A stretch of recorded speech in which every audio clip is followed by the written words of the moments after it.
Alhamdulillah, salatu wassalamu ala rasulillah wa ala alihi wa sahbihi wa mawala. Para pemirsa yang dirahmati oleh Allah Subhanahu wa ta'ala, kali ini kita akan mengangkat tema tentang masalah adab dan akhlak. Kenapa tema ini saya rasa sangat penting untuk kita ketahui secara lebih mendalam ya? Karena sebenarnya adab dan akhlak itu adalah pintu-pintu besar bagi kita untuk meraih pahala yang banyak. Banyak orang memandang namanya ibadah itu, untuk meraih pahala itu cuma baca Quran, ya, cuma mungkin sholat sunnah atau kemudian berpuasa, ya, hubungannya antara dia dengan Allah Subhanahu Wa Taala. Padahal Allah membuka pintu-pintu kebaikan yang banyak antara hubungan manusia dengan manusia yang lainnya, ya.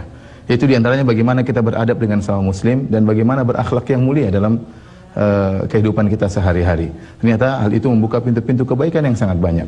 Dan dalil-dalil tentang hal ini sangat banyak. Contoh seperti hadis Nabi sallallahu alaihi wasallam, "Ma min syai'in athqalu fi mizanil mu'min yaumal qiyamah min khuluqin hasan."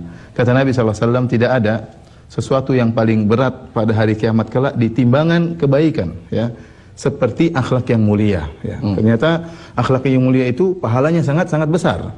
Dan kita tahu, kita berusaha menuju akhirat dan berusaha agar timbangan kebaikan kita berat. Karena barang siapa yang timbangan kebaikannya berat, faman thaqulat mawazinuh, ya, barang siapa yang timbangan kebaikannya berat, maka dia akan masuk surga, ya. Oleh karenanya kita berusaha, ya, memilih amalan-amalan yang terbaik agar timbangan pahala menjadi lebih berat. Di antaranya akhlak yang mulia.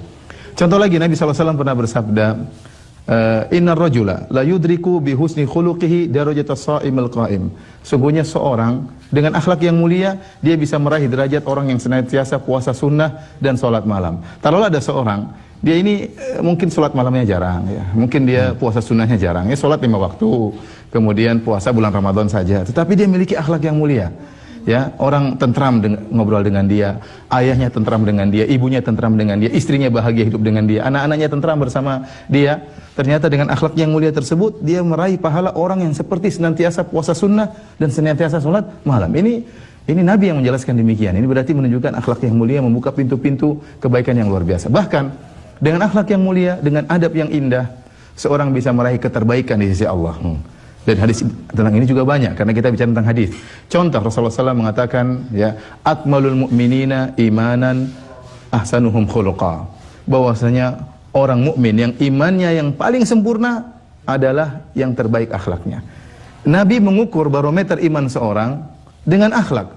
Semakin indah akhlaknya, semakin sempurna akhlaknya menurut barometer Nabi SAW, berarti imannya semakin tinggi, ya. Rasulullah SAW juga bersabda, akrabukum majlisin akrabukum minni majlisan yaumal qiyamah ahasinukum akhlaqa.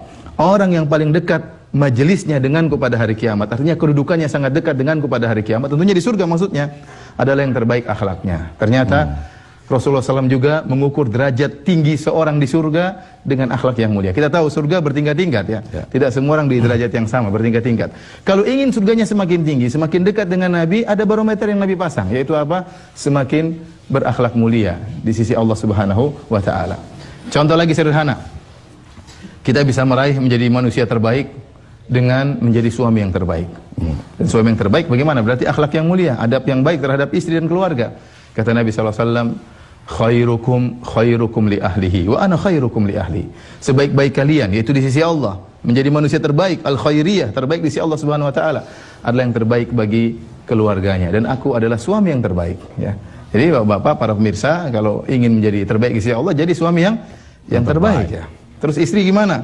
Istri juga kalau mau terbaik masuk surga mudah, beradab dan memuliakan suami. Apa kata Nabi SAW? Idza shallatil mar'atu khamsaha, kalau seorang wanita salat 5 waktu, wa shamat syahraha, kemudian dia puasa bulan Ramadan, kemudian hafizat farjaha, dia jaga kemaluannya, kemudian ata'at ba'laha, dan dia taat kepada suaminya, qila laha, dikatakan kepadanya, udkhulil jannata min ayyi babin syi'ti, masuklah engkau ke dalam surga dari pintu mana saja yang engkau kehendaki, wahai sang istri.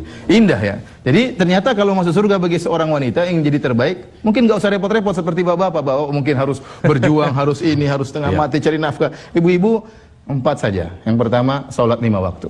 Seandainya sang wanita ini dia tidak salat sunnah, seandainya dia tidak salat rawatib, seandainya dia tidak salat malam, yang penting 5 waktu jangan ketinggalan. dia sholat 5 waktu. Taruhlah dia tidak sholat sunnah, apalagi kalau sholat sunnah ya. Seandainya dia tidak sholat sunnah, kemudian dia hanya sholat syahrah, dia hanya puasa bulan Ramadan. Seandainya dia tidak sholat Senin Kemis, tidak sholat hari-hari putih, kemudian Ayyamul Bid, tidak puasa juga tidak puasa Arafah, tidak puasa Asyura, tidak puasa yang lainnya, hanya puasa bulan Ramadan saja, nggak ada masalah, masih mungkin menjadi yang terbaik. Kemudian yang ketiga, ya, hafizat farjaha, dia jaga kemaluannya, tidak selingkuh ya, tidak macam-macam di belakang layar ya, punya hubungan dengan laki-laki yang lain, tidak boleh. Dan yang terakhir, wa ata'at ba'laha, dia taat kepada suaminya. Tidak suka mengangkat suara di hadapan suaminya, tidak suka ngomelin suaminya ya. Ya, kita tahan dulu tahan dulu, ini penting ya. Betul. Oh ya sudah. Jadi kita tahan dulu. Nah, sebenarnya ada hal yang mendasar mungkin yang perlu dijelaskan nanti Ustadz. Ketika ini kan judul adalah adab, kemudian tadi saya menjelaskan tentang akhlak. Nah, apa sih sebenarnya kaitan antara dua itu? Kemudian juga kita kenalkan kita sering mendengar adanya moral, adanya etika gitu. Nah, bagaimana kita menempatkan dan mengukur hal tersebut? Apa parameter ukuran-ukuran dari masing-masing itu? Nah, nanti mungkin bisa Ustaz sampaikan setelah pesan-pesan berikut ini. Tetap bersama kami. TVRI, kami